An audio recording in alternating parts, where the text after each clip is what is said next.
Chapter 5. The Rescue of the Tin Woodman. When Dorothy awoke, the sun was shining through the trees, and Toto had been out chasing birds around him and squirrels. She sat up and looked around her. There was the Scarecrow, still standing patiently in his corner, waiting for her. "We must go and search for water," she said to him. "Why do you want water?" he asked. "To wash my face clean after the dust, the road, and to drink so the dry bread will not stick to my throat." "It must be inconvenient to be made of flesh," said the Scarecrow thoughtfully.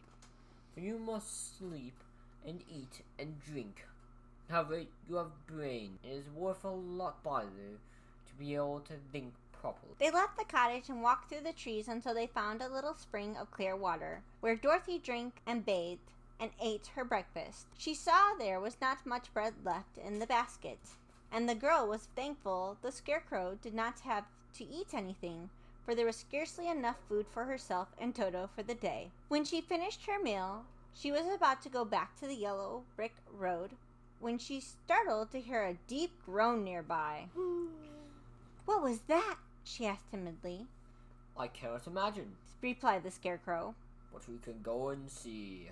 Just then another groan reached for their ears, and the sound seemed to come from behind them. They turned and walked through the forest a few steps, when Dorothy discovered something shiny, and a ray of sunshine that fell between the trees. She ran to the place and then stopped short with a little cry of surprise. "Oh!" One of the big trees had been partly chopped, and standing beside it, with an uplifted axe in his hand, was a man made entirely of tin. His head and arms were jointed up upon his body, but he stood perfectly motionless, as if he could not stir at all. Dorothy looked at him in amazement, and so did Scarecrow, while Toto barked sharply and made his snap at the tin legs, which hurt his teeth. "Did you groan?" asked Dorothy. "Yes," answered the Tin Man. "I did. I've been groaning for more than a year, and no one has heard me before or come to help me." "What can I do for you?" she inquired softly, for she was moved by the sad voice in which the man spoke. "Get an oil can and oil my joints," he answered. "They are rusted so bad that I cannot move them at all. If I am well oiled, I shall soon be all right again. You will find an oil can on a shelf in my cottage." Dorothy at once ran back to the cottage and found an oil can, and she returned and asked anxiously, "Where are your joints?" "Oil my neck first," replied the Tin Woodman. So she oiled it, and it was quite badly rusted. The Scarecrow took hold of the tin head and moved it gently from side to side until it worked freely, and then the man could turn himself. "Now oil the joints in my arms," he said. And Dorothy oiled them, and the Scarecrow bent them carefully, and was quite free from the rust, as good as new. The Tin Woodman gave a sigh of satisfaction, and lowered his voice, which he leaned against a tree. "This is a great comfort," he said. "I have been holding the axe in the air since I've rested, and now I am glad to be able to put it down at last. Now, if you will oil the joints of my legs, I shall be all right once more." So they oiled his legs until he could move them freely, and he thanked them again and again for the release, as he seemed a very polite creature and very grateful. "I might have stood here always if you had not come along," he said. "So you have certainly saved my life. How do you happen to be here?" "We're on our way to the Emerald City to see the Great Oz," she answered, "and we stopped at your cottage to pass the night." "Why do you wish to see Oz?" he asked. "I want him to send me back to Kansas, and the Scarecrow wants him to put a brain into his head," she replied.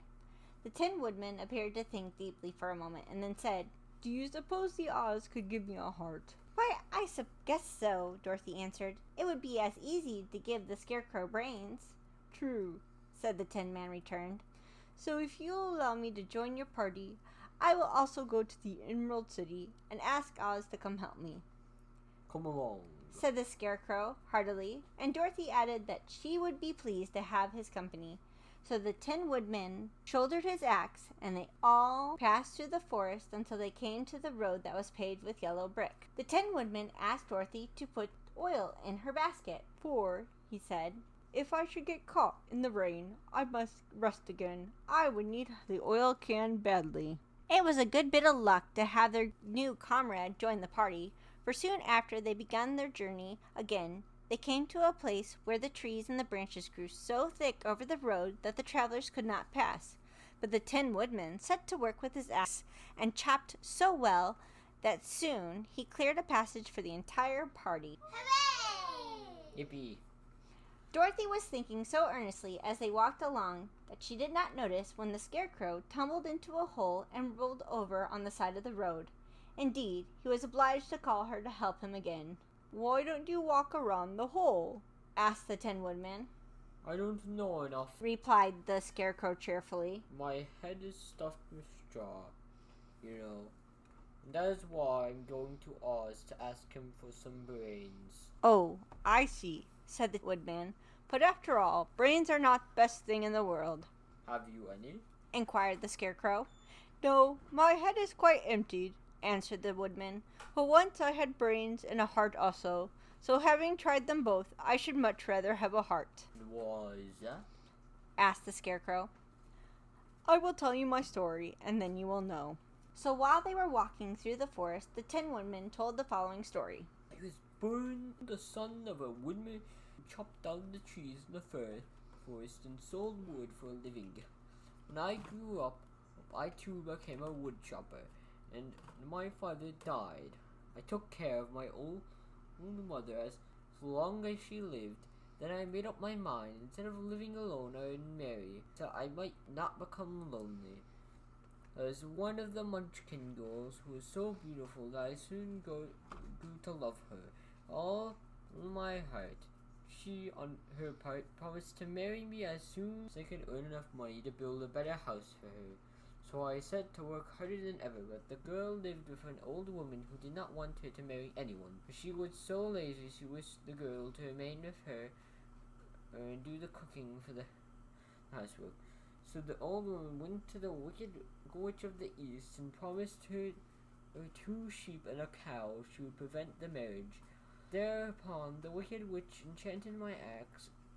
While I was chopping away at my best one day, anxious to get the new house of my life as soon as possible. The axe slipped and at once cut off my left leg. This at first seemed like a great misfortune. I knew a one-legged man could not do very well at all, a wood chopper, so I went tinsmith and had him make me a new leg out of tin. The leg worked very well.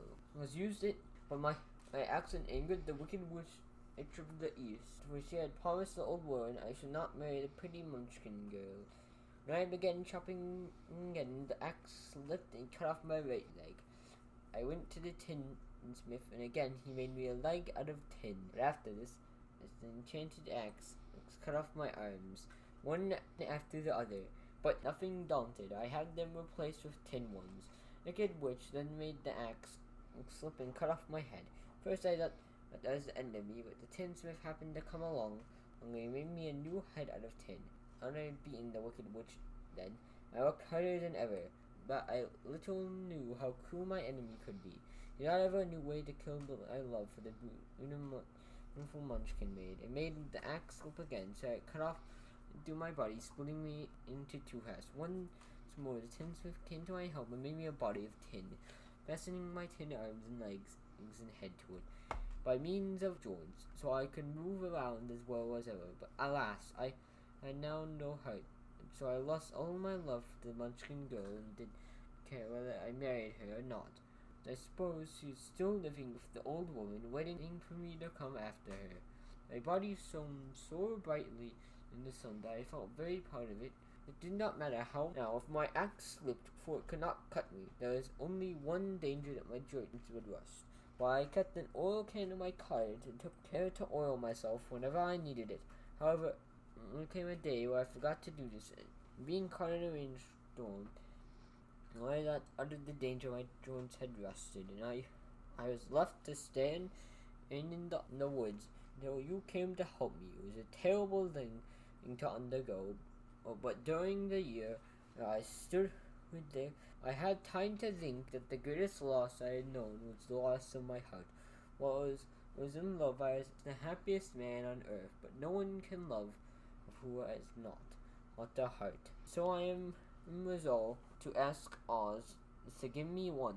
If he does, I will go back to the Munchkin maiden and marry her. Both Dorothy and Scarecrow had been greatly interested in the story of the Tin Woodman, and now they knew why he was so anxious to get a new heart. All the same, said the Scarecrow, I shall ask for brains instead of a heart, for a fool not know what to do with a heart if he had one.